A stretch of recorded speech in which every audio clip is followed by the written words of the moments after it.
Hi everyone, today we're going to have a quick look at Immersive Reader in OneNote. So I'm in OneNote now, and as you can see I've got a little bit of a testing class notebook going on here. Okay, so what I've imagined I've got here is that I've got some handouts with some information on, and if you've got any students that may be needing to change the font or the background colour, or even have this read out to them, Immersive Reader is a really good option.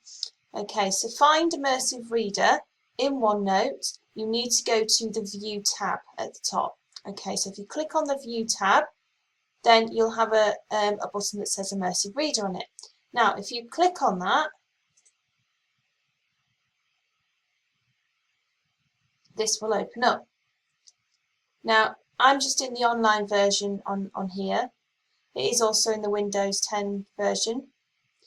Okay, and as you can see, this is Immersive Reader.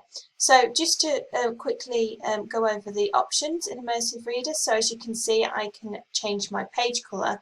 So if I go to the options at the top here, where it says text preferences, if I click on that, you can see what I can do. So I can change the text size, I can increase the spacing of the lines and the letters.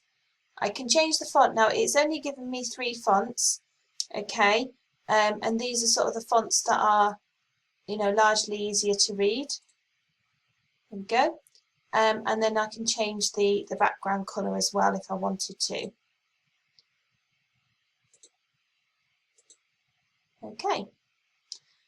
If I go to the next option at the top here, I've got grammar options. Now this is a really good tool to support literacy. So you can break down the syllables of the words.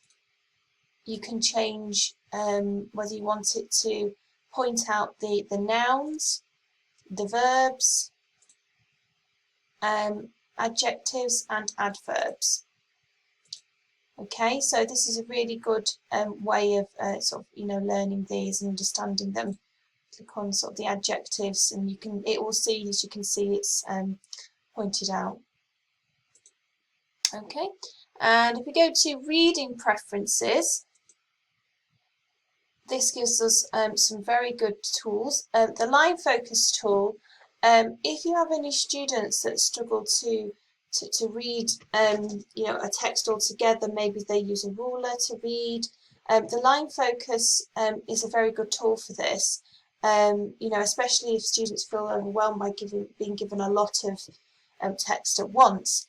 It gives them the option so that they can decide whether they want to see one line at a time, like so, 3 lines, or just a smaller chunk of text than what's presented. Okay, so you can see this would be very really useful for students that really struggle to sort of read a big chunk of text at the same time. You've also got the picture dictionary, which is a really useful learning tool. If you was to click on a word, it gives them an idea of what that word means. Now, it doesn't work for every single word, as you can see, but for most of the words, it does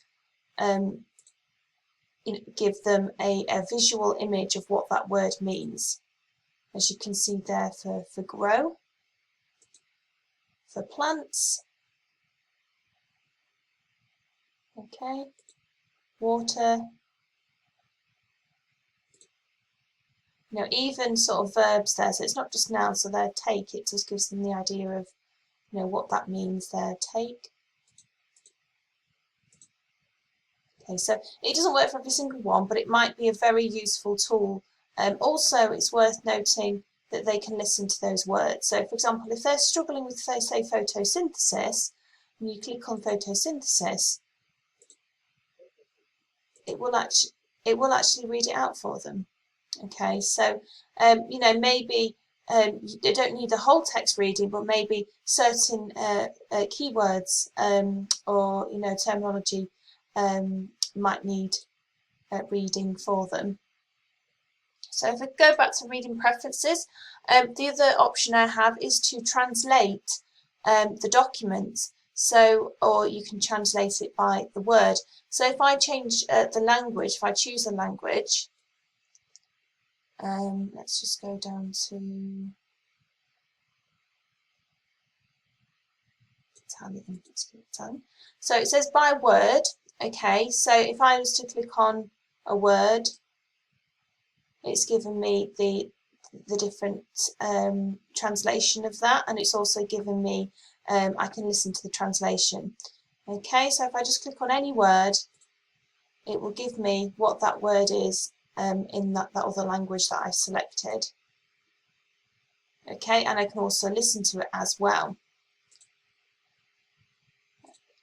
Okay, if you want to read the document out, you've actually got the option at the bottom here. If I just click play,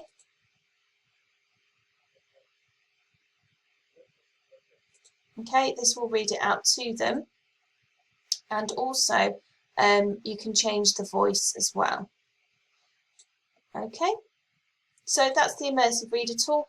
That is in OneNote. It's in other programs as well, but I just wanted to go through where to find this specifically in OneNote, as many people are starting to use OneNote and the Class Notebook.